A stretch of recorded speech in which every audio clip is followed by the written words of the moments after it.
Bonsoir à tous et à toutes, bienvenue pour cette cérémonie des vœux 2021, une cérémonie évidemment un petit peu particulière dans la période qui est la nôtre. Ces vœux, nous avons souhaité les maintenir puisque c'est habituellement chaque année l'occasion pour nous de resserrer les liens, de nous rencontrer, de parler. Vous aurez également la possibilité justement de vous exprimer pendant ces vœux par le biais du chat de votre visio. Toutes les questions que vous souhaitez éventuellement poser, nous tenterons d'y répondre à la fin de cette cérémonie. Et pour les questions que nous n'aurons pas pu poser à l'antenne directement, nous y répondrons évidemment par mail dans les jours qui viennent. Alors, d'abord, première chose, retrouvons tout de suite celui qui nous reçoit aujourd'hui, le président de Loire et Orléans Éco, François Bonneau, pour le mot de bienvenue à notre public. Eh bien, tout d'abord, merci Philippe. Et puis, avec Emmanuel Vasnex, président délégué de Loire et Orléans Éco, vous dire à vous toutes, à vous tous, très bonne année 2021. Et je le dis avec le cœur, je le dis avec passion. On a vraiment besoin de regarder ce nouvel horizon avec beaucoup de détermination.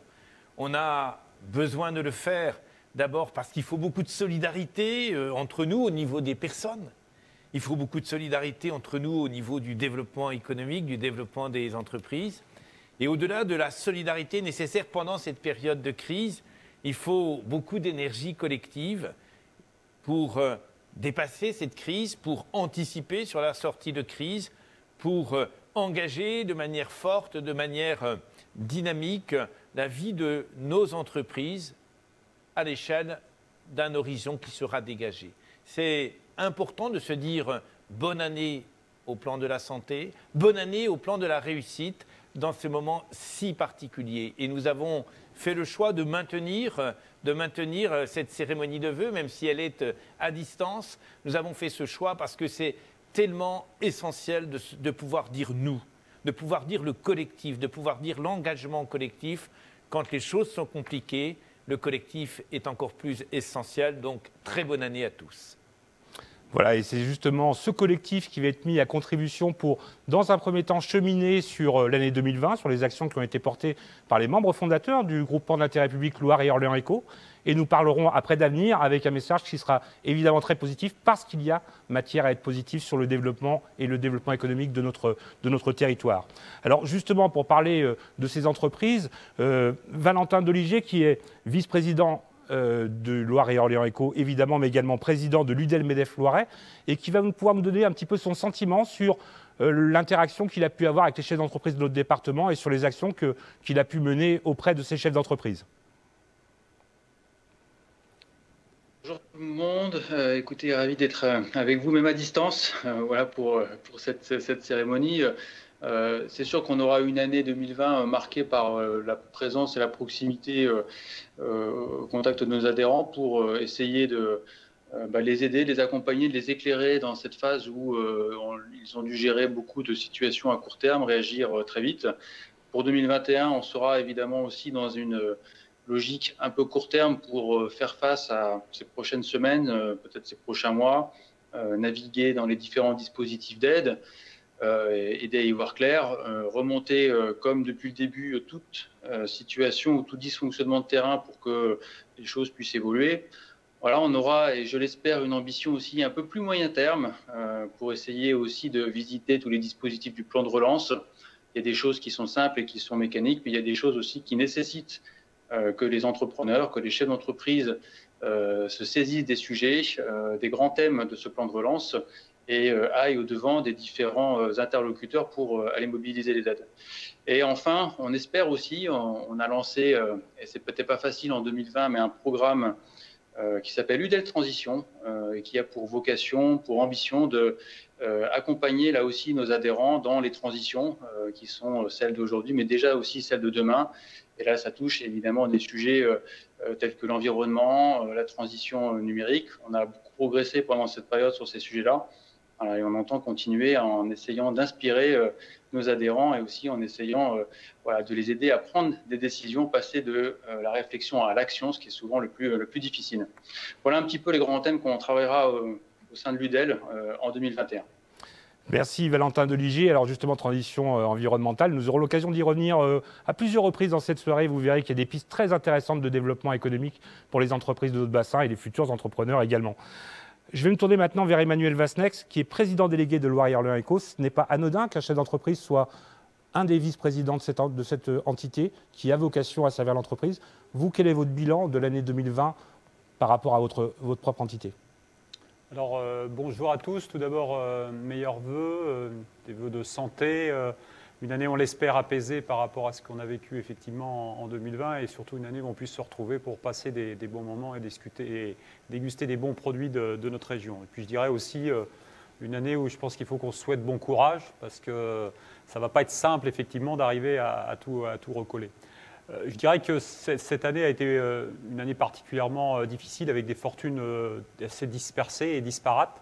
Il y a des secteurs effectivement qui sont totalement à l'arrêt, il y a des secteurs qui ont connu un vide pendant un moment et puis qui ensuite sont repartis dans une cacophonie qui a quand même été assez compliquée à gérer, mais aussi avec un État qui nous a quand même, je pense, bien soutenu, que ce soit au niveau de nos salariés ou au niveau de l'entreprise. Et je pense que ça, il faut s'en féliciter parce que par rapport aux crises précédentes, on a quand même eu un soutien qui a été assez exemplaire.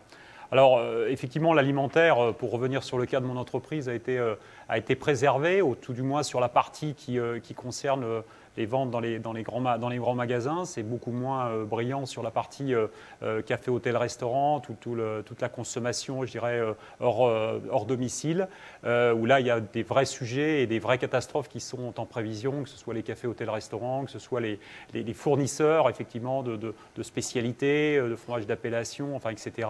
Donc, je pense que là, on va avoir des sujets extrêmement compliqués à gérer.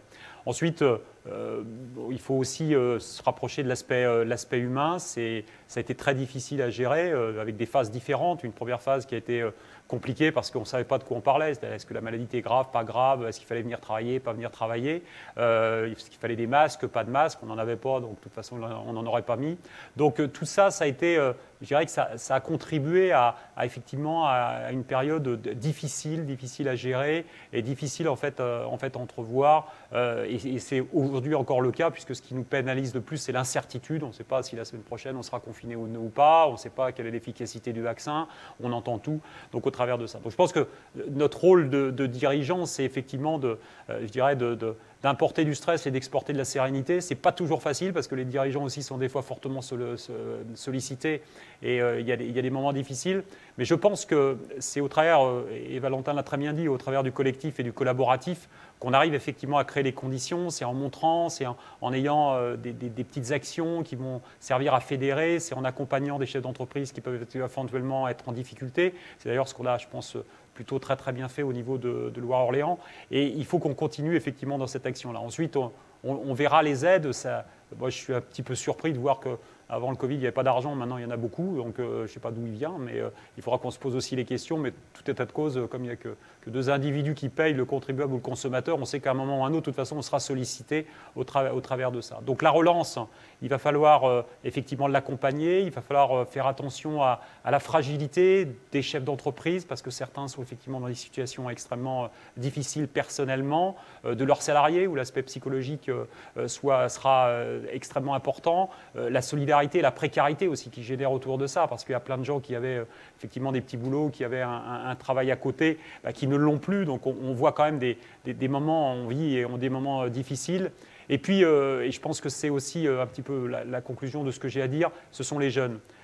Parce que les jeunes aujourd'hui sont on parle beaucoup des anciens et des EHPAD, on parle moins des jeunes qui sont dans des situations extrêmement compliquées, qu'elles soient alimentaires ou qu'elles soient psychologiques. Et donc il faut qu'on y fasse très attention. Il faut, je pense, qu'on renforce l'accueil. Il y a beaucoup de stages qui se sont arrêtés, beaucoup de CDD qui se sont arrêtés. On est revenu sur les contrats alternance, etc. Il faut qu'on fasse attention, parce que la jeunesse d'aujourd'hui, c'est finalement le potentiel de demain. Et on a un devoir, je pense, au travers de ça, aussi de solidarité, d'accompagnement et de ces jeunes qui sont effectivement, dans certains cas, dans des situations difficiles, et en tout cas qui ont vécu une année où finalement on leur a volé une année au travers de la privation qu'on a pu générer au travers de ça. Et il faut en avoir conscience. Et je pense que c'est aussi notre rôle de chef d'entreprise de prendre ces différents mots. Voilà, donc beaucoup d'envie de punch d'attaquer 2021 avec pas mal de perspectives. Nous, vous savez qu'on un plan d'investissement qui est assez soutenu, qui donne aussi de la fierté et qui génère. Et je pense que c'est ça aussi la particularité de ce qu'on génère dans ce département, c'est de générer de la fierté malgré les disparités, etc., de voir qu'il y a des solutions et c'est à nous de les cultiver et de les faire évoluer. Voilà, donc très bonne année à tous. Voilà, et justement, quand on parle des entreprises, il y a un mot qu'on va certainement entendre de la bouche d'Alain Jumeau, vice-président évidemment de Loire-et-Orléans Eco, président de la CCI, autre membre fondateur de Loire-et-Orléans Eco, c'est résilience et agilité, monsieur Jumeau. Tout à fait. Bonsoir à tous.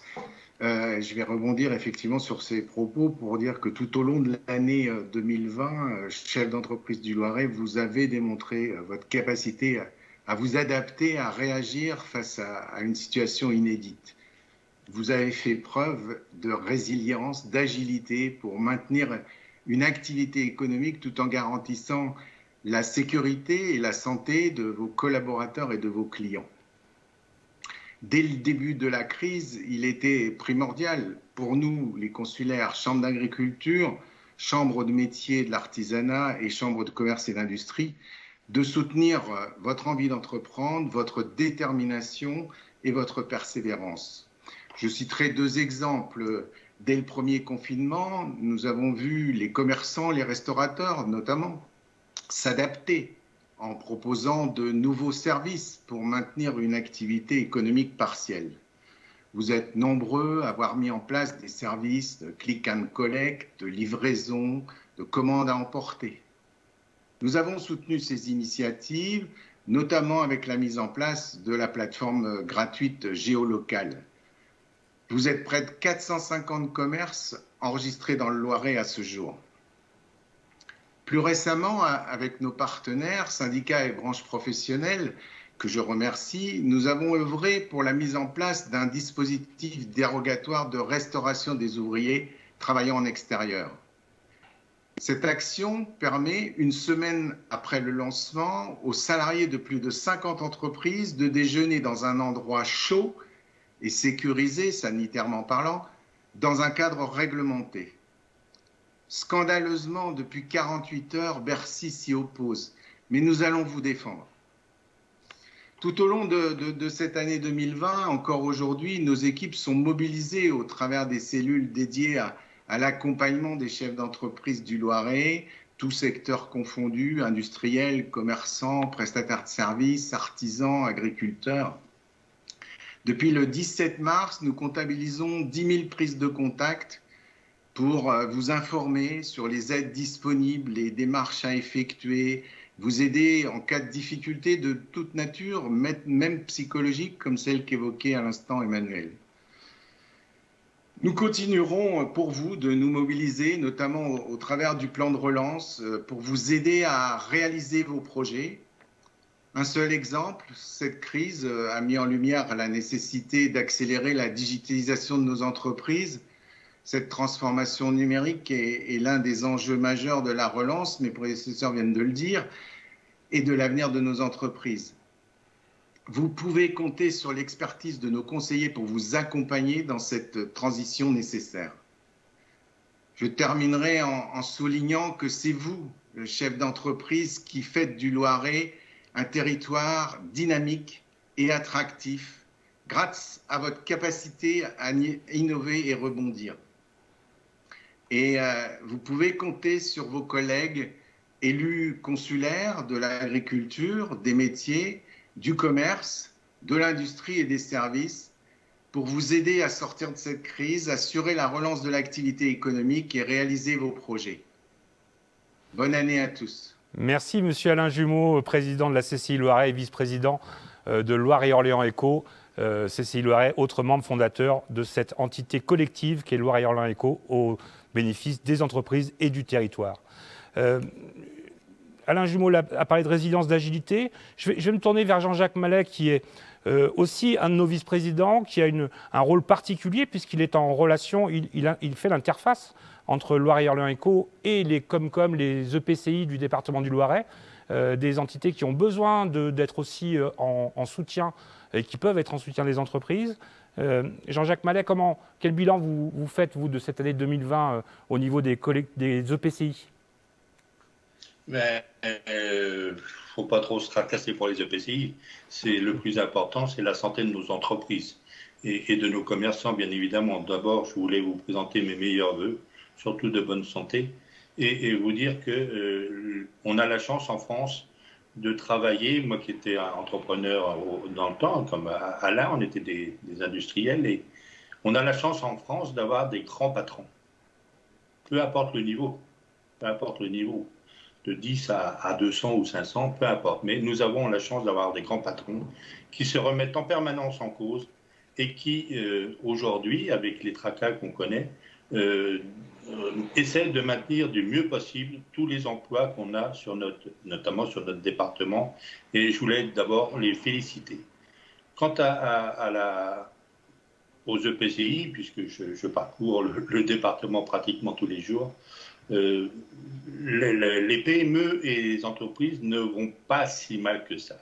Bien sûr, il y a des entreprises sous perfusion, il n'y a pas de problème là-dessus. Je pense que la décision de repousser le remboursement d'1 an est une bonne décision, puisque l'économie n'est pas repartie à 200 à l'heure. Hein. Voilà, aujourd'hui, on est plutôt en stagnation et on maintient les emplois comme on peut. Mais je pense que c'est une bonne décision. Et ce que je voulais vous dire, mesdames et messieurs les entrepreneurs, c'est que reposez-vous sur Loire et Orléans, avec bien sûr nos amis CCI, Chambre des métiers et Chambre d'agriculture, puisque nous sommes là pour essayer de vous diminuer du mieux possible les tracasseries administratives qu'on peut avoir dans notre pays. Et croyez bien que j'en connais un petit rayon. J'ai assisté tout à l'heure à une réunion où j'espère, Monsieur le Président François, tu pourras m'aider sur le sujet. C'est la création d'une zone d'activité. On a le promoteur, on a l'investisseur, 1700 emplois, vous vous rendez compte, 1700 emplois sur le bassin de vie du Montargois, avec un taux de chômage aujourd'hui, après la crise sanitaire, pratiquement à 13% de chômage. Et j'ai appris tout à l'heure, parce qu'il y a des oiseaux qui doivent nicher à tel endroit et la rivière avec des analyses de l'eau qui ne sont pas tout à fait bonnes, on repousse le projet d'1 an. D'1 an pour 1700 emplois. Est-ce qu'en France, aujourd'hui, on peut se permettre cette situation? Moi, personnellement, je dis non. Voilà. Donc, je compte, bien sûr, sur tous mes collègues de Loire et Orléans pour m'appuyer auprès de l'État, mais l'État était déjà là, donc ils savent pertinemment ce que j'en pense, mais il faut absolument diminuer les tracasseries de nos entrepreneurs qui ont aujourd'hui un travail considérable dans la création d'emplois et le maintien des emplois. Voilà ce que j'avais à dire. Merci Monsieur Mallet, merci pour cette transition toute simple, puisqu'effectivement, dans cette période où les entrepreneurs ont besoin de sortir de leur solitude, qui ont besoin d'exprimer leurs difficultés et surtout besoin d'être accompagnés pour trouver des solutions pérennes pour le développement de leur entreprise ou le maintien de leur activité, Loire et Orléans Éco est effectivement la structure du collectif départemental et régional qui permet justement de répondre à cette attente. Et je me tourne vers François Bonneau, justement président de Loire et Orléans Éco, pour que vous nous parliez un petit peu de cette structure qui a maintenant 5 ans d'existence. Oui, en saluant Jean-Jacques et son engagement en effet sur les territoires, sur le Giennois, sur le Pithiviers, sur le Montargois, pour être au plus près des responsables d'entreprise. Il le fait dans le cadre de l'équipe que nous formons, il le fait avec beaucoup de passion. Merci à lui. Loire et Orléans Éco, c'est quoi? C'est la volonté que nous portons ensemble d'avoir un outil simple. Ça veut dire qu'il n'y a pas 36 interlocuteurs. Il y a, on l'a vu avec Alain, les chambres de commerce, les chambres de l'artisanat qui sont mobilisées. Il y a les représentants des entreprises avec l'intervention de Valentin tout à l'heure pour le MEDEF. Il y a, au-delà de cela, les collectivités territoriales, notamment les communautés de communes qui ont une responsabilité économique, le département qui vient en soutien, s'il est en ligne, bonjour à Marc Godet, et puis la région. C'est un écosystème qui, s'il fonctionne de manière simple, de manière solidaire, peut apporter aux entreprises des éléments de solution pour mettre en œuvre de l'innovation, des éléments de solution pour s'installer ou se développer, des éléments de solution pour s'équiper plus rapidement, des éléments de solution pour trouver les compétences sur les territoires dont ils ont besoin. C'est ça, Loiret-Orléans Éco. Et c'est aussi, en lien avec l'agence régionale DevUp, l'ouverture à l'international. Notre volonté, dans le droit fil de ce que disait Jean-Jacques à l'instant, notre volonté, elle est avec l'ensemble des collaborateurs qui fonctionnent de manière très articulée, d'être auprès de chaque entreprise pour dire, au moment du développement, on est là et on va vous aider, on va enlever de la complexité, on va apporter, lorsque c'est possible, les moyens financiers de l'État, de la région, d'une communauté de communes. On va mettre de la perspective. Vous avez besoin de vous développer dans des rythmes qui sont des rythmes concurrentiels importants. Jean-Jacques disait à l'instant, on va perdre un an. Mais quand on perd un an, parfois on perd tout.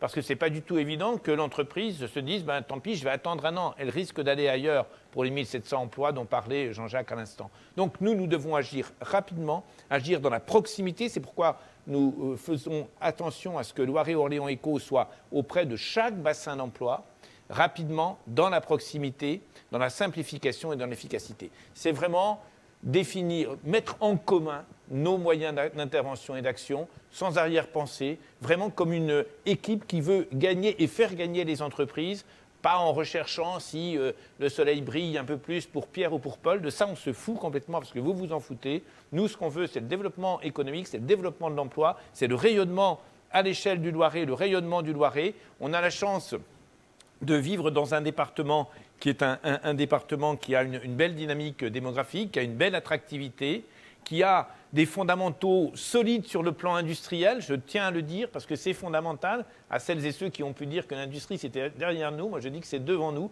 On a des fondamentaux industriels très solides. On a entendu l'exemple de l'agroalimentaire avec Emmanuel. On pourrait bien évidemment parler de la cosmétique, on pourrait parler ici de la pharmacie et de bien d'autres secteurs. On a des fondamentaux solides, mais on est à une époque très importante de transition. Les transitions numériques dans la production, elles sont considérables, de transition des compétences, de transition sur le plan environnemental, de transition dans les modes de consommation. Et je termine par ça, on est dans un moment très particulier et c'est important pour Loiret-Orléans Éco et pour DevUp. On est dans un moment où la relocalisation non seulement est possible mais est absolument nécessaire. On ne va pas continuer à aller acheter des masques en Chine, ce n'est pas possible. On ne va pas continuer à aller chercher des protéines végétales à l'autre bout du monde quand on peut en produire dans nos terres de Beauce. On ne va pas continuer à aller chercher des principes actifs de nos médicaments en Chine quand on est capable d'en fabriquer à Pithiviers chez Axentis. On ne va pas aller chercher des circuits imprimés pour les moteurs électriques d'automobiles à l'autre bout du monde quand on est capable, avec des entreprises comme All Circuit, de les produire dans notre région et dans notre département du Loiret. Ça aussi, c'est la volonté, c'est l'âme de Loiret-Orléans Éco, c'est d'être les héritiers d'un très beau territoire économique et de le porter plus loin encore pour les générations montantes.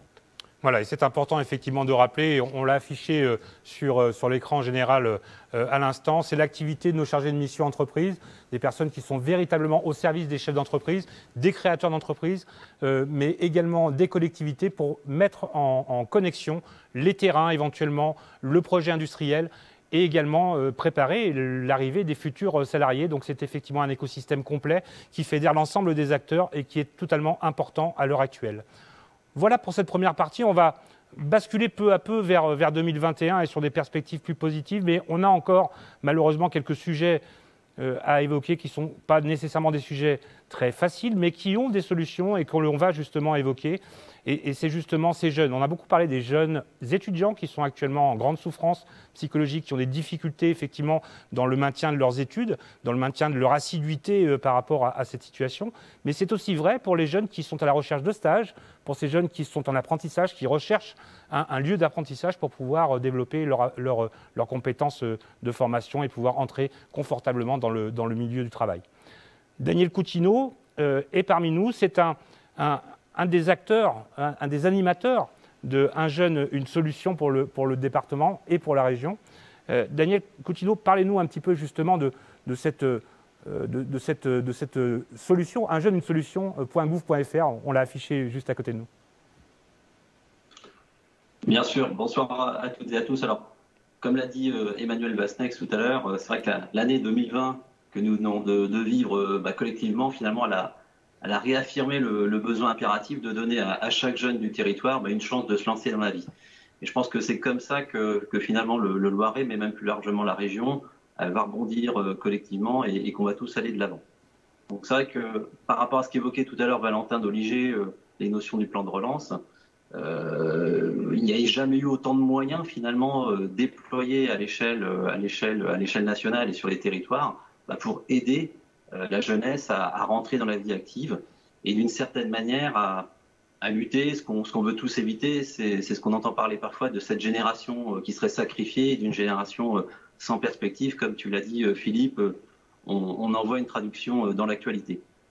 Par contre, rien de tout ça sera possible sans une prise de conscience de cet enjeu collectif et sans une mobilisation finalement totale de tous, du monde économique, des entreprises et finalement de chaque employeur pour investir dans l'avenir et dans la jeunesse et de proposer finalement à travers une série d'outils à chaque fois des opportunités, quelle que soit la taille de son entreprise, que vous soyez une TPE, une PME, une ETI ou un grand groupe, quel que soit votre bassin d'emploi ou votre secteur d'activité, je dirais tout est fait aujourd'hui pour mettre en place ces synergies. Alors je ne vais pas faire maintenant l'inventaire des dispositifs, il serait beaucoup trop long. Par contre, on peut les résumer. Il y a des primes à l'embauche, il y a des aides aux contrats d'apprentissage, aux contrats de professionnalisation, les emplois francs pour les jeunes qui sont en quartier politique de la ville, les contrats initiatives emploi qui sont des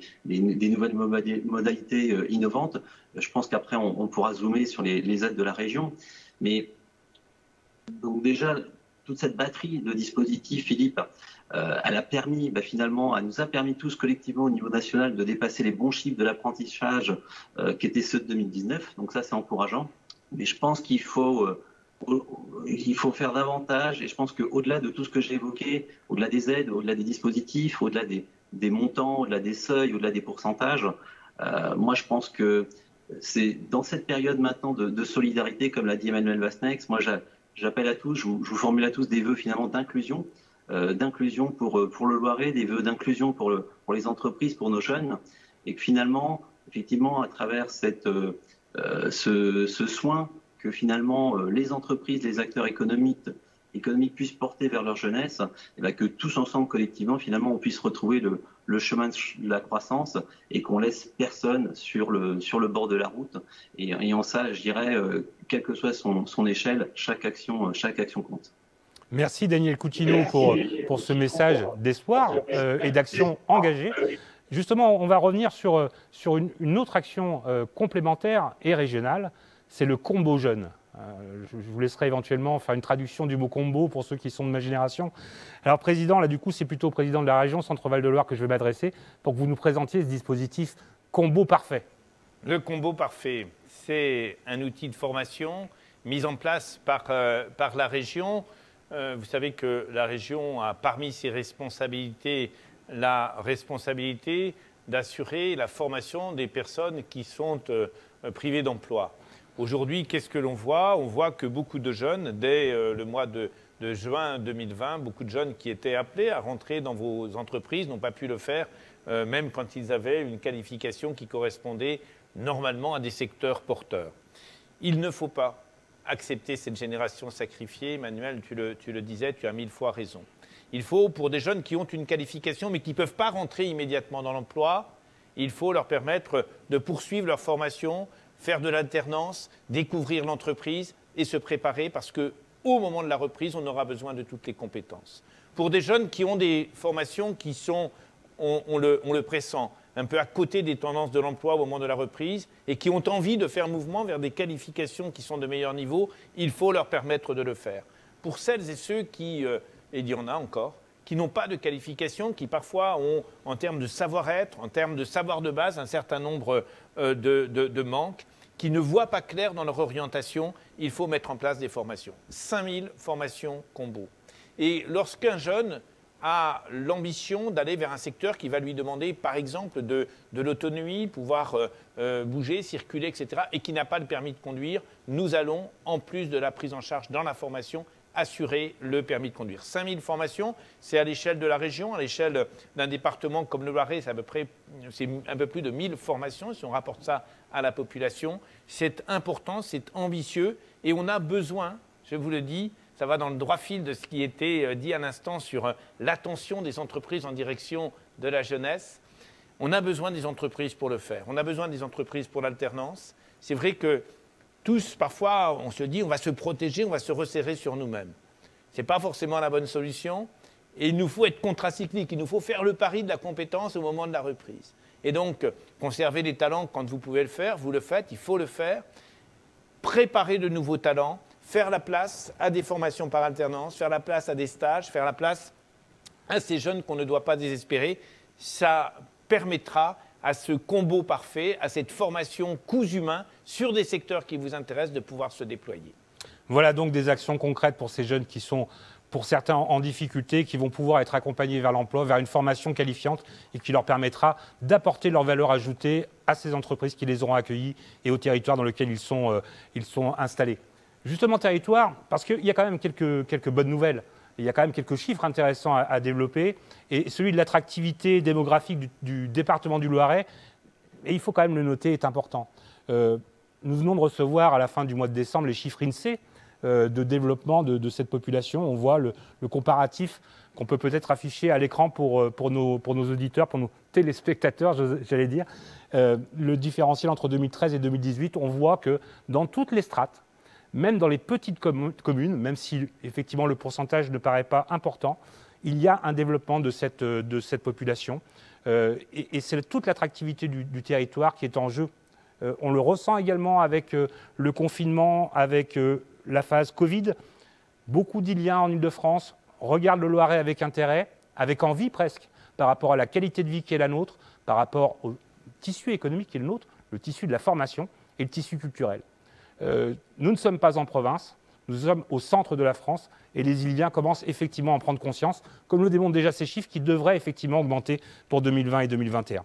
Alors après cette deuxième partie, on pourrait dire, d'intervention, on va peut-être évoquer maintenant d'autres parcours de chefs d'entreprise.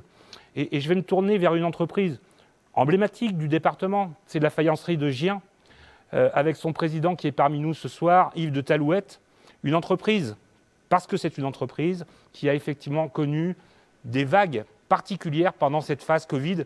Yves de Talouette, vous allez pouvoir nous en parler. Oui, tout d'abord, bonsoir à toutes et à tous. Et je vous souhaite mes meilleurs voeux pour une année qui s'annonce quand même un petit peu compliquée. Et alors pour nous, l'année 2020, d'abord on a connu le premier confinement, comme tout le monde. Et il a fallu qu'on s'adapte. Et du coup, l'entreprise a fermé pendant 2 mois. Alors bien sûr les magasins, parce que ça, dans toute la France, les magasins étaient fermés, mais aussi l'usine, le temps de réfléchir au protocole sanitaire, de mettre en place les nouvelles procédures, d'essayer de comprendre aussi l'impact de la pandémie sur le chiffre d'affaires. Et puis, on est reparti, encore une fois, comme tout le monde, au mois de mai. Et là, on s'est aperçu que pendant le confinement, les gens étaient restés chez eux. Donc, ils avaient réfléchi à leur intérieur. Ils avaient peut-être eu envie de changer un peu le décor et de constater qu'il y avait certaines petites améliorations qui pouvaient être faites. Et donc, on a eu la chance de bénéficier d'un marché qui a rebondi de façon assez dynamique et assez spontanée. Et donc, on a fait, je dirais, un été qui était très correct. En plus de ça, les pays, l'export, donc les pays étrangers, ont connu une très belle croissance pour nous. Et là, je parle de nos destinations export les plus importantes, les États-Unis, qui ont cru de 10%, la Russie, plus 20%, la Chine, plus 35%. Donc, il y a comme ça plusieurs piliers qui ont connu une très belle croissance. Du coup, quand le deuxième confinement est arrivé, là, on avait les protocoles sanitaires qui étaient réglés. Et du coup, on a décidé de ne pas fermer l'usine parce qu'on avait un carnet de commandes qui était satisfaisant. et qui nous permettait d'envisager de quelque part digérer le deuxième confinement sans trop d'à-coups. Et c'est ce qui s'est passé.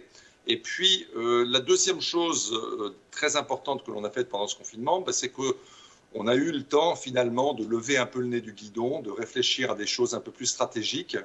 Et on a là-dessus eu 3 grosses réflexions. La première, qui n'était pas vraiment une réflexion, plutôt un projet, c'était la migration de notre site web, de notre site internet sur une nouvelle plateforme. C'est un investissement qui pour nous est assez significatif. Et au début du confinement, on s'est beaucoup gratté la tête. Est-ce que c'est le moment de réduire les coûts, d'arrêter cet investissement? Et finalement, j'ai décidé de le poursuivre. Et bien m'en a pris parce qu'on bénéficie maintenant d'une nouvelle plateforme qui est un peu au dernier cri de la technologie. Et on l'a mis en œuvre pendant tout le confinement. Et le Go Live était courant septembre. Et grâce à cette nouvelle plateforme, sur novembre-décembre, on fait plus 30% à chaque fois. Donc on a bien profité du rebond du numérique. Et puis, 2 autres réflexions un peu plus stratégiques. La première, c'était sur notre portefeuille de produits. On n'a jamais le temps de regarder précisément le portefeuille de produits, de regarder ce qu'il faut supprimer, ce sur quoi il faut accentuer les investissements. Donc là, on a eu le temps de faire ça, de faire des comparatifs, de regarder. Donc ça nous a permis d'avoir maintenant une stratégie sur notre portefeuille produit qui est plus claire et plus précise. Et puis, 3e temps de réflexion, et là-dessus, nous allons conclure sur le futur, eh bien, c'est l'année 2021, puisque pour nous, l'année 2021, c'est une énorme année. C'est l'année de notre bicentenaire. Donc, on n'a pas tous les jours 200 ans. Et donc, on a pu calmement, finalement, grâce à un peu de confinement, on a pu calmement planifier toutes les activités que nous avons maintenant en tête sur l'année 2021 et que l'on va dérouler. On a pu aussi planifier la rénovation de notre musée à Gien, qui va être un des moments forts. Son inauguration, j'espère, va être un des moments forts de notre bicentenaire. Voilà, donc on a plein de projets, on est très excités et on espère beaucoup que 2021 va se dérouler correctement, sans trop d'à-coups.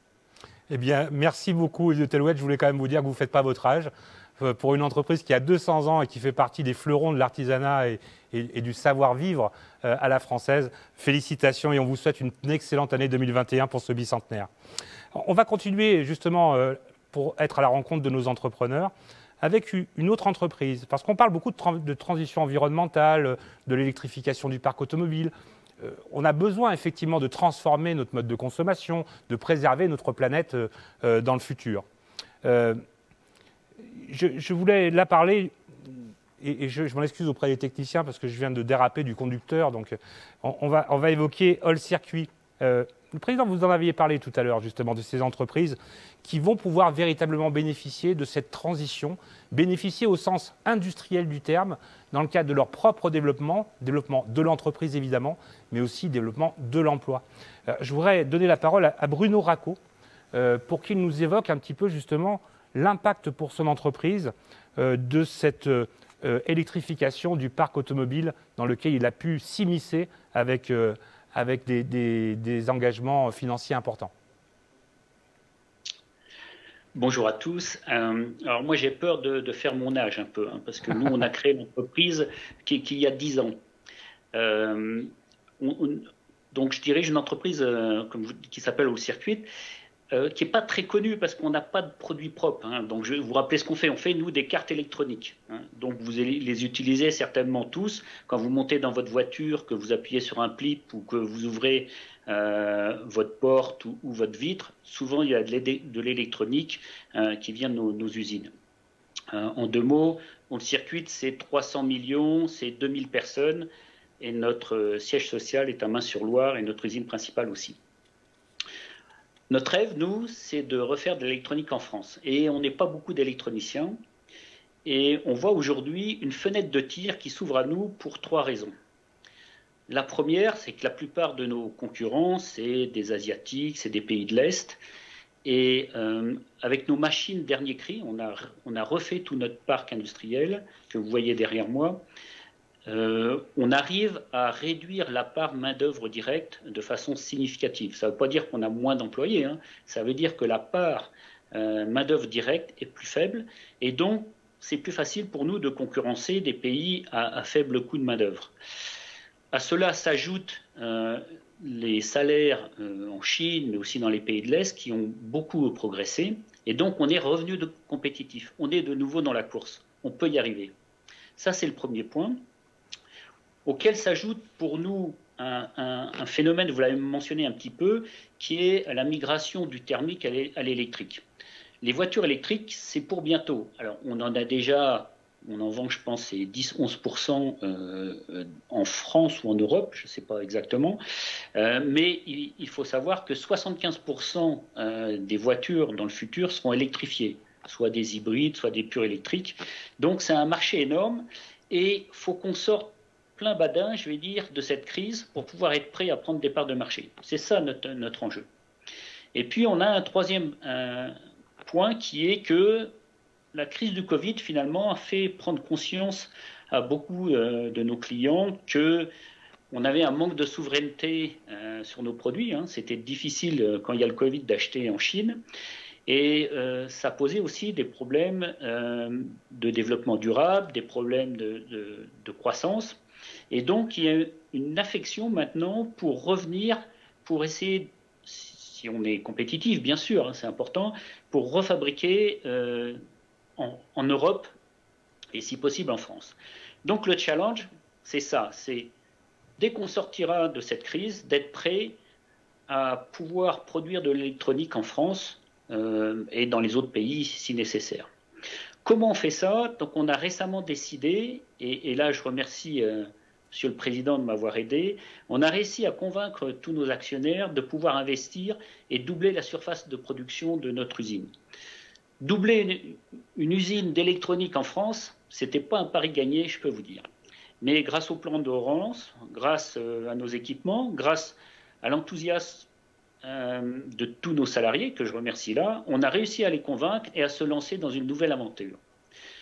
Donc, en quelques mots, nous, on veut passer d'un chiffre d'affaires de 300 millions à très rapidement 500 millions, d'une part grâce à la voiture électrique, mais aussi à beaucoup de produits qui reviennent de Chine. Donc, nous, c'est un fait. On voit des productions qui étaient faites en Chine qui reviennent en France. Donc, ça devient possible.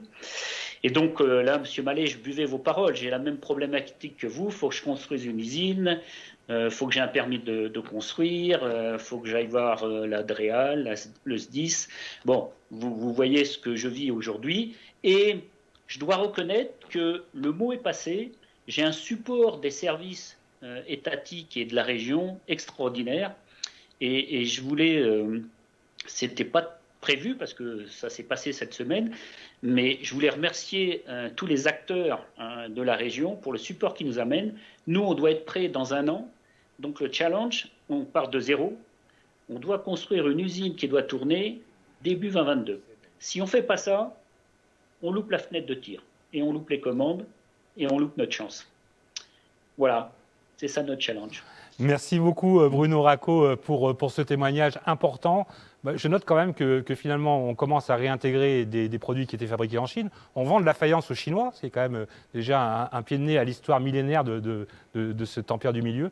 En tout cas, le département du Loiret se porte bien sur ces terrains-là. Alors avant de venir, j'en profite pour dire à Pascal Thibibel que je ne l'ai pas oublié, mais qu'il est encore un intervenant avant de pouvoir s'exprimer. On a parlé tout à l'heure, on a déjà parlé de la transition environnementale. Il serait bon de parler aussi des circuits courts, des circuits de recyclage, de ces nouvelles filières qui sont en train d'émerger. Et là, je vais me tourner vers Orion Chemicals, et oui, une entreprise de chimie qui va être un acteur majeur d'une filière de recyclage, avec Christian Siès qui va pouvoir nous expliquer justement ce qu'il a imaginé et ce qu'il est en train de mettre en route. Oui, bonsoir à tous. Donc effectivement, Orion Chemicals, à ce mois, va être un acteur de l'économie circulaire. Nous avons pu remporter l'an passé, en plein confinement, un appel d'offres pour mettre en place la première unité mondiale de recyclage des matelas matelas usagés issus des filières de récupération. Donc cet appel d'offres remporte auprès de notre client Dow Chemical, un client américain. C'était un appel européen. On s'est battu avec nos armes contre un certain nombre d'acteurs européens et on a pu remporter cet appel d'offres avec l'appui de la région, je tiens à le signaler, et pas seulement, puisqu'on a eu des subventions de l'ADEME, des subventions d'Ecomobilier, donc qui est l'éco-organisme qui gère la collecte des meubles, une avance remboursable conséquence de l'État de la région, 460 000 euros financés à 50% par la région, et un prêt cap rebond aussi de 100 000 euros. Voilà, merci Président, et on espère continuer à être accompagné. Donc comment ça va se passer? Donc c'est une unité, un investissement conséquent pour nous, 4 millions d'euros qui sont investis dans cette unité. Les travaux sont en cours pour un démarrage au mois de juin. Donc on va récupérer la mousse. Ecomobilier va faire le tri de la mousse polyuréthane, des matelas pour séparer la mousse polyuréthane que nous allons dépolymériser et en faire un liquide. Et ce liquide, c'est la matière première qui va resservir à fabriquer de nouvelles mousses pour des nouveaux matelas avec une qualité identique. Alors, en mélange avec des produits issus de la filière classique, la filière pétrochimique, mais à hauteur de 50%. En économie circulaire, mélanger un produit recyclé à hauteur de 50% dans le produit neuf, avec des performances identiques, c'est assez extraordinaire. Alors voilà, c'est les enjeux, c'est les attentes. Il va falloir démarrer cette installation. C'est un nouveau procédé pour nous, c'est complexe, c'est 10 emplois créés, mais c'est une super aventure qui nous permet de regarder vers l'avenir. Et d'être confiants, nous aussi, vers l'avenir. On a des chiffres d'affaires moins ambitieux que Bruno Racco, puisqu'on a un chiffre d'affaires de 11 millions d'euros. Mais la croissance qu'on envisage, c'est d'arriver à plus de 20 millions d'euros à l'horizon 2025. Voilà, et de devenir un acteur majeur du recyclage, de l'économie circulaire, en commençant par pour cette activité qu'on connaît, les polyuréthanes, c'est un métier. C'est important. J'ai entendu le président. C'est deux choses. C'est d'abord l'industrie est devant nous. J'aime beaucoup. Merci président. J'en suis intimement persuadé. L'industrie, il faut promouvoir à nouveau les métiers de l'industrie. Trop de jeunes se sont éloignés de l'industrie. Il faut les ramener vers l'industrie. Et ces belles histoires doivent nous aider à le faire. Et l'économie circulaire. L'industrie est un acteur, et l'industrie chimique le montre aussi, est un acteur de l'économie circulaire. Il n'y a pas d'économie circulaire sans l'industrie, c'est pas possible. Voilà, donc il faut prendre conscience, il faut que tout le monde prenne conscience qu'on doit vivre ensemble et qu'on doit ensemble construire l'avenir. Oui. Et je suis aussi le soutien qu'on a des services de l'État, de l'ADREAL, pour faciliter, c'est des enjeux, construire une usine en quelques mois, en 9 mois, c'était notre objectif, et on est Céveso, un site Céveso, donc il nous faut des permis, des autorisations, un nouvel arrêté préfectoral, et l'ADREAL est à nos côtés. On sent une réactivité qui n'a rien à voir avec ce qui se passait encore il y a quelques années. On sent un vrai soutien des pouvoirs publics, et ça c'est formidable. Alors en tout cas, vous êtes la preuve vivante, j'allais dire, que la transition environnementale, c'est aussi une porte ouverte vers des opportunités pour développer son activité et développer son chiffre d'affaires et être également créateur d'emplois. Alors justement, quand on parle de transition environnementale, on pense évidemment à l'agriculture, et notre département et la région dans son ensemble a une véritable culture en la matière. Et pour accompagner justement le développement de notre territoire, certains outils vont émerger en 2021. On va s'arrêter sur un en particulier avec Pascal Tébibel, vice-président d'Orléans Métropole, c'est l'Agreen Labo. L'Agreen Labo qui sera une des pierres principales du campus Xavier Belin et qui va effectivement être un outil majeur pour le développement de toute une filière dans l'avenir, puisque je crois que l'ouverture de l'Agreen Labo est prévue pour mai 2021. Monsieur Tébibel. Absolument. Écoutez, bonsoir à toutes et à tous. Je voudrais tout d'abord, au nom d'Orléans Métropole et de mes collègues élus de la métropole à Loire et Orléans Éco, Vanessa Slimani et Luc Millard, vous adresser mes vœux les plus chaleureux à tous les acteurs qui font vivre notre territoire, entreprises, collectivités, associations. Nous sommes conscients que la crise sanitaire bouscule notre quotidien et l'économie mondiale. Et sachez que la métropole reste et restera mobilisée aux côtés des entreprises dans cette période difficile. Cette crise que personne n'avait vu venir nous apprend aussi qu'il est plus que jamais nécessaire de mieux anticiper, préparer et accompagner le monde de demain. Et là, je prends ma nouvelle casquette de président d'Orléans Val-de-Loire Technopole pour vous dire que nous poursuivons la dynamique d'accompagnement à la création d'entreprises et à l'innovation, aux filières d'avenir. Vous connaissez bien sûr déjà le labo, lieu totem de l'innovation et d'incubation des startups, qui a prouvé son efficacité et qui va encore monter en puissance et qui sera d'ailleurs, et c'est une de leurs priorités, davantage tournée et au service du tissu économique des TPE et PME du Loiret en apportant leur expertise technique, digitale, notamment en termes de prototypage avec les imprimantes 3D et plus généralement d'accompagner à la transition numérique. Et là, j'y viens.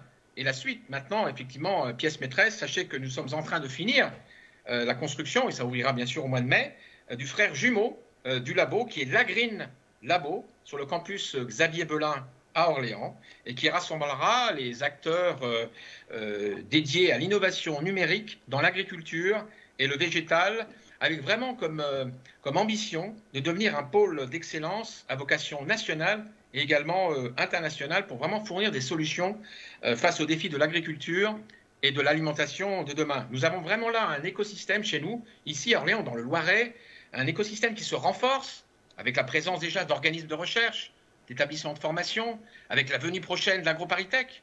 Et on a déjà de beaux pôles de compétitivité, Dream, AgreenTech Valley, S2E2, la Cosmetic Valley. Cet écosystème tourné autour du végétal, qui est vraiment un marqueur différenciant de notre territoire, du Loiret, avec des productions végétales, qui, on le sait, sont importantes, est aussi vraiment un facteur d'attractivité pour nos jeunes, car c'est source de métiers d'avenir et gisement potentiel économique, industriel, économie circulaire, des circuits courts. Et il faut vraiment, et on l'a dit, ça a été dit par tous les intervenants, donner aux jeunes un nouvel horizon, des perspectives, de l'espérance. Tout ça pour vous dire que mes vœux sont résolument tournés vers l'avenir, et cet avenir, on doit le préparer tous ensemble, avec une réelle synergie de tous les acteurs, qu'ils soient publics ou privés, petites et grandes entreprises, avec ce territoire, le Loiret, qui nous unit, qui est notre ciment, et avec la solidarité, ça a été dit à de nombreuses reprises, comme maître mot. Donc voilà, encore une fois, je vous souhaite une belle et heureuse année, que l'on souhaite tous plus douce et plus sereine. Merci. Oui, 2021, effectivement, Pascal Thibibel, avec l'arrivée de la Green Valley, qui sera très probablement un outil de référence au plan national. Voilà encore un élément qui pourra nous rendre fiers, nous Loiretains, de pouvoir ainsi, avec ce type d'équipement, préparer l'avenir de notre planète, tout simplement, puisque c'est bien des AGTech dont il est question, du biocontrôle, de tout ce qui pourra éventuellement préparer l'avenir de notre planète et de notre alimentation. On arrive à la dernière partie de cette cérémonie des vœux, avec justement les échanges qui ont pu s'organiser durant cette cérémonie, et les questions que vous nous avez posées et qui vont, pour certaines, trouver immédiatement des réponses. Je rappelle que pour les questions que nous n'aurons pas retenues, entre guillemets, puisque nous ne pouvons pas répondre à toutes les questions qui ont été posées, elles trouveront une réponse par courriel dans les jours qui viennent. Alors, cette question, je la découvre avec vous. Quid du développement de l'hydrogène en région Centre-Val de Loire?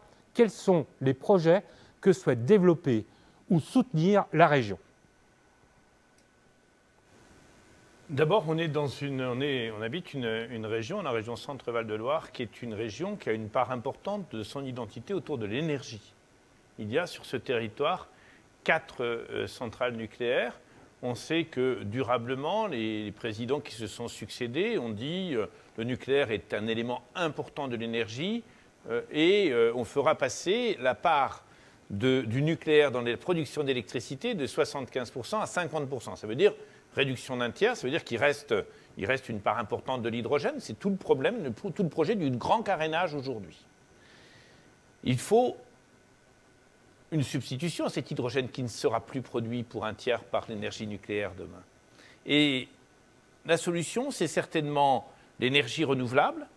On y croit collectivement, ça se développe à l'échelle de notre région, ça se développe avec des méthaniseurs dans les fermes, ça se développe avec des éoliennes, il y en a pas mal dans le Loiret, ça se développe et ça va se développer fortement avec des panneaux photovoltaïques. Il y a beaucoup de projets qui arrivent à maturité dans cette période. C'est bien l'énergie renouvelable, mais il faut savoir la stocker. parce que le jour où vous n'avez ni vent ni soleil, vous avez peu de production photovoltaïque et vous n'avez pas de production éolienne. Donc il faut stocker l'énergie. Il faut aussi stocker l'énergie lorsque on veut mettre l'énergie au service de la mobilité, et c'est un enjeu fondamental. Si on veut arrêter le réchauffement climatique, il faut de la mobilité avec une énergie qui soit une énergie renouvelable. L'hydrogène, c'est quoi? L'hydrogène vert en particulier, c'est de l'hydrogène qui est fait avec des hydrolyseurs qui sont alimentés par de l'énergie renouvelable. Nous allons, à l'échelle de la région, comme à l'échelle du pays, comme à l'échelle de l'Europe, c'est un des grands projets de l'Europe, un des grands projets de la France. Nous allons en Centre-Val de Loire, et Anne Beignet, qui est, je crois, parmi les spectateurs aujourd'hui en tant que vice-présidente, y travaille beaucoup. Nous allons en Centre-Val de Loire poursuivre le travail. On a mobilisé de la recherche, on a un projet qui s'est fait notamment avec le CEA à l'échelle de cette région et avec des entreprises qui ont développé des recherches pour le réservoir à hydrogène. Nous allons travailler à la mise en place d'un plan hydrogène, ça veut dire de la production d'hydrogène près des lieux de passage des poids lourds. On est une grande région de circulation. Près des lieux de passage des trains, parce qu'à terme, nous aurons, comme ça commence à se faire en Allemagne, des trains à hydrogène. Mais il y aura pour nos villes, je regarde Pascal Tédibel, on aura pour nos villes et nos agglomérations peut-être demain des bennes à ordures à hydrogène, des cars à hydrogène, donc près des lieux de consommation, de la production d'hydrogène. Et peut-être, je le dis aux responsables d'entreprise, l'énergie que vous utilisez, qui va également évoluer, peut-être demain, de plus en plus de l'énergie propre, et ce sera très certainement une solution. Donc on est en train d'élaborer, ce sera le cas le 18 février, on présentera une feuille de route hydrogène pour notre région, on prendra une place importante dans cette carte nationale, parce que la région centre, qui est une région carrefour, a besoin d'être complètement dans cette dynamique. Elle y sera par la recherche, elle y sera par le développement économique et elle y sera par le réseau de production qui est absolument nécessaire. Bon, on l'a compris, c'est une région qui ne manque pas d'énergie et ce sera encore le cas pour de nombreuses années et elle sera de plus en plus en cohérence avec la planète qui nous accueille et dont il faut prendre soin. La deuxième question que nous allons poser ce soir, elle est un peu large, mais justement elle vous permettra peut-être de balayer, d'interpeller certains de nos entrepreneurs aujourd'hui, c'est comment pensez-vous accompagner le développement durable des entreprises? Je suppose au niveau régional, puisque ça fait partie de vos responsabilités. Est-ce qu'on peut répondre à deux voix? Parce que moi, j'aimerais bien aussi la réponse d'un chef d'entreprise, et je dirais mon mot, mais je crois que c'est important qu'il y ait une réponse par toi, Emmanuel. Non, je dirais qu'aujourd'hui, l'accompagnement du développement durable, il faut déjà revenir à la base. Aujourd'hui, le développement durable, c'est plus un sujet qui est un sujet d'étude. C'est-à-dire que soit on est capable effectivement d'accompagner, on peut mettre aussi la responsabilité sociale des entreprises, et dans ce cas-là, on assurera la durabilité. J'ai beaucoup apprécié les propos d'avant parce que je pense, c'est en tout cas ma vision que j'ai sur la partie agricole et agroalimentaire, je pense qu'aujourd'hui, il faut qu'on ait trois axes. La première, c'est de produire effectivement ce dont nos populations ont besoin, et dans des conditions et des qualités qui soient, à mon avis, les meilleures qualités aujourd'hui qu'on peut produire dans le monde. Le deuxième, c'est de nourrir des populations dans le monde qui en ont besoin. Ce n'est pas une stratégie, c'est une opportunité. Et le troisième point, c'est qu'il faut effectivement développer des savoir-faire, de la compétence, de la recherche et accompagner effectivement tout cela dans d'autres pays. Vous savez que on est aussi dans la salade et on fait des serres du futur. Je pense que je ne vendrai jamais de salade aux Américains, mais par contre, je leur vendrai peut-être des serres et qui effectivement s'accompagnera. Et notre devoir au travers de ce développement durable, c'est finalement dans le développement durable, il y a la partie qu'on entend toujours, c'est la partie écologie, mais la durabilité, c'est aussi l'équitabilité de nos filières. On sait qu'aujourd'hui, le monde agricole est en très très grande souffrance, particulièrement l'élevage, particulièrement dans les régions en déprise très forte, dont la nôtre. Et donc, c'est notre devoir aujourd'hui d'accompagner au travers de ce développement durable la durabilité, l'équitabilité au travers de produits que l'on va valoriser. Et ça, pour moi, ça passe par une véritable différenciation, qui soit technologique, qu'elle soit dans les produits, dans les emballages, dans les façons de les réaliser, dans les technologies qu'on va mettre en œuvre. Et le deuxième point également, et qui est un point très très fort, c'est la valorisation. Et je pense que c'est un véritable sujet. Moi, j'étais assez effaré de voir que avant la crise Covid, les entreprises étaient énormément critiquées pour ce qu'elles faisaient. On est devenus des héros au mois d'avril. On a sauvé effectivement et on a nourri et on a permis de transmettre l'alimentation, les biens fondamentaux, etc. Et donc là, on était des héros et là, on est très vite redevenus effectivement des voyous, des pollueurs, etc. Je pense que c'est pas normal et dans le développement durable, il y a toute cette action. Alors c'est à nous de le faire savoir, c'est à nous de le faire comprendre, c'est à nous de mener les actions, c'est à nous de mener les inscrire. C'est pas simplement attendre dans l'accompagnement des aides, c'est aussi montrer des beaux exemples. Et il y en a des tas dans cette région, j'en ai entendu tout à l'heure, assez formidables. Et comment finalement on crée un écosystème dynamique qui nous permet de nous positionner effectivement devant, à la fois en France, mais à la fois d'exporter demain ces technologies. Et je crois que le véritable enjeu, il est là. On a tous les atouts, on a l'intelligence, on a encore, et je l'ai entendu plusieurs fois et je le confirme, à rester et à gagner l'agilité et vraiment, même si ça a changé, moi je trouve que ça ne change pas assez vite. Il faut que les systèmes soient beaucoup plus réactifs, qu'on nous aide. Ce n'est pas normal aujourd'hui qu'on ait des territoires sur lesquels on a fait valider ces territoires pour de la construction industrielle et qu'on doit refaire des ICPE, des autorisations d'exploiter qui prennent des temps inouïs. Ce n'est pas normal. Donc tout ça, si on veut faire du développement durable, il faut accélérer ces processus-là, bien sûr en respectant les règles, mais en tout état de cause, c'est là qu'on attend véritable accompagnement. Plus que de l'argent, je pense qu'on attend de gagner du temps. Et ça ne coûte rien à personne, y compris aux contribuables.